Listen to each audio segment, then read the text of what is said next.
రేవంత్ రెడ్డి గారు అనుకుంటే నేను 34 దాకా నేను కొడంగల్ గెలవనీయ ముందుగాల.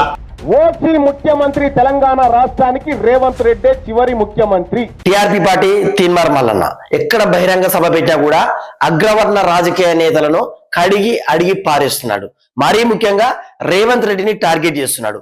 మొన్న పాలమూరు సభలో రేవంత్ రెడ్డికి చెప్పిండు, ప్రతిసారి 2034 వరకు నేను సీఎం గా ఉంటాంటున్నావు కదా, 2034 అనేది దేవుడు ఎరుగు, 2028 కొడంగల్లో నిన్ను ఎమ్మెల్యేగానే ఓడిస్తామని వార్నింగ్ ఇచ్చాడు. రేవంత్ రెడ్డి గారు అనుకుంటే నేను 34 దాకా నేను కొడంగల్ గెలవనీయ ముందుగాల. ఇది ఫస్ట్ టైం కాదు, గతంలో కూడా రేవంత్ రెడ్డి లాస్ట్ సీఎం తెలంగాణకని కుండా బద్దలు కొట్టినట్టు చెప్పడం జరిగింది. ఓసీ ముఖ్యమంత్రి తెలంగాణ రాష్ట్రానికి రేవంత్ రెడ్డి చివరి ముఖ్యమంత్రి. ఇక పోయిన నెల భువనగిరిలో జరిగిన రాజధికార సమరబేరి సభలో అయితే వరుసగా అగ్రవర్ణ రాజకీయ నేతలపై బాంబులు పేల్చడం జరిగింది.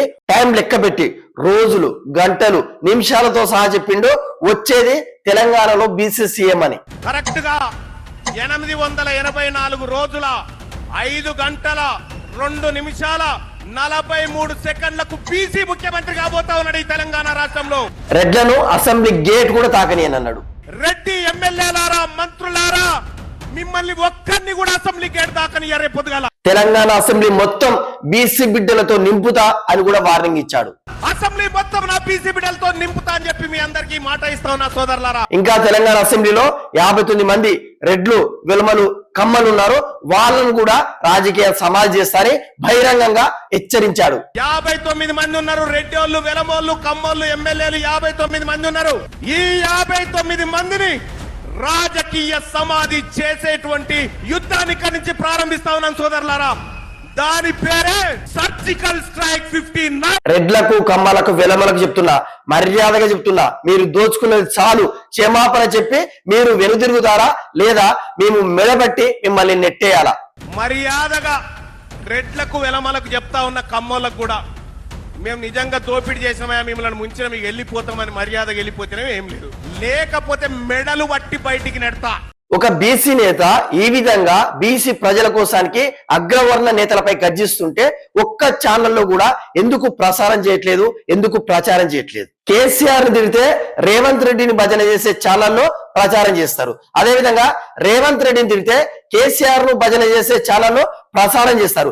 మరి ఒక బీసీ నేత బీసీ ప్రజల కోసానికి ఈ విధంగా బాధపడుతుంటే ఒక్క మెయిన్ స్ట్రీమ్ మీడియాలో కూడా ఎందుకు ప్రసారం చేయట్లేదు? అంటే క్లియర్, మెయిన్ స్ట్రీమ్ మీడియా మొత్తం కూడా అగ్రవర్ణాల చేతిలో ఉంది. మెయిన్ స్ట్రీమ్ మీడియా ఓనర్స్ కూడా రెడ్డిలు, వెలమలు, కమ్మలు ఎలాగూ కూడా వాళ్ళు ప్రచారం చేయరు. ఎందుకంటే వీటిని హైలైట్ చేస్తే బీసీలను తీసుకొచ్చి మన నెత్తిన పెడతాడు.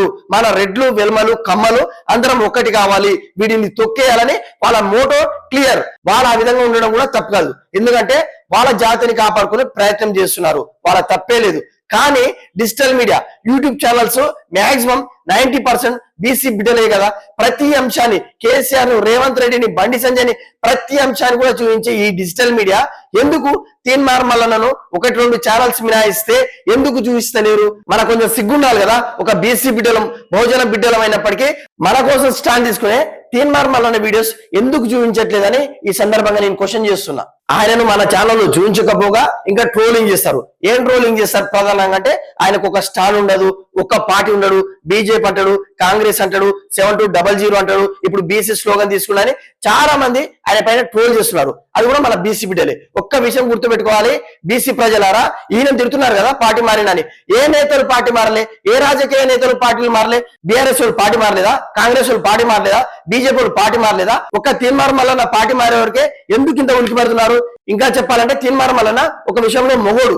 కేంద్రంలో బీజేపీ ఉన్నా ఆ పార్టీ వద్దనుకుంటూ, రాష్ట్రంలో కాంగ్రెస్ ఉన్నా ఆ పార్టీ వద్దనడు. ఇంకా చెప్పాలంటే ఆయన కొట్లాడితే అధిష్టానం ఆయనకు బీసీ కోటలో మంత్రి పదవి కూడా ఇస్తుంది. ఆయన మంత్రి పదవిని కూడా త్యాగం చేసి ఈ బీసీ బిడ్డల కోసం ఫైట్ చేస్తుంటే మనం ఏం చేస్తున్నాం? ట్రోల్ చేస్తున్నాం. ఇంకొంతమంది బీసీ బిడ్డలు ఏం ట్రోల్ చేస్తున్నారు అంటే 10 రూపాయల ఛాయ్ అని అడుక్కున్నాడు అంటే, అవును బరాబర్ అడుకుండు. ఎవరి దగ్గర అడుకుండు? రెడ్లు, వెల్మలు, కమ్మలు ఓటు కూడా వేయకండి అని చెప్పిండు. ఇక పైసలు అంటావా? వాళ్ళ దగ్గర అస్సలే అడుకోడు. అడుకున్నది ఎవరిని? మన బీసీ బిడ్డల్ని. మీకోసం నేను ఫైట్ చేస్తా, నాకు తాత ముత్తాతల ఆస్తులు లేవు, నేను స్కాములు చేయలే, స్కీములు చేయలే, నేను బరాబర్ అడుకుంటున్నానని స్వచ్ఛందంగా కేవలం ఛాయ పైసలు అనుకుంటూ, మీలాగా మీ అన్ని పార్టీలు మీరు జెండా మూసే మీ నాయకుల్లాగా స్కామ్లు, స్కీములు చేయలే కదా. సో అన్ని రాజకీయ పార్టీలు ప్రధానంగా చెప్పుకునే బీజేపీలో స్కామ్ చేసిన వాళ్ళు ఉన్నారు, కాంగ్రెస్ లో స్కామ్ చేసిన వాళ్ళు ఉన్నారు, బీఆర్ఎస్ లో స్కామ్ చేసిన లీడర్స్ స్టిల్ ఉన్నారు. వీళ్ళలాగా తను స్కామ్ లకు అలవాటు వల్లే పేదోళ్ళ పొట్టగొట్లే ఆయన కేవలం పైసలు అడుగుండు. అందులో తప్పేముంది? ఒక బీసీ బిడ్డగా, ఒక బీసీ జర్నలిస్ట్ గా నా మద్దతు అయితే తీన్మార్ మల్లన్న చెప్తున్నా. రేపన్నాడు ఆయన ఉగ్ర మార్గంలో వెళ్తే ఈ బీసీ నినాదాన్ని పక్కకు పట్టిస్తే డెఫినెట్ గా నేనే మళ్ళీ కూడా విమర్శించవచ్చు. ఇప్పుడైతే ఆయనకు మద్దతుగానే ఒక బీసీ బిడ్డగా నేను నిలబడుతున్నా. మీరేమనుకుంటున్నారు ఎంటైర్ ఈ టీఆర్పీ అధినేత తీన్మార్ మల్లన్న ఎపిసోడ్ గురించి?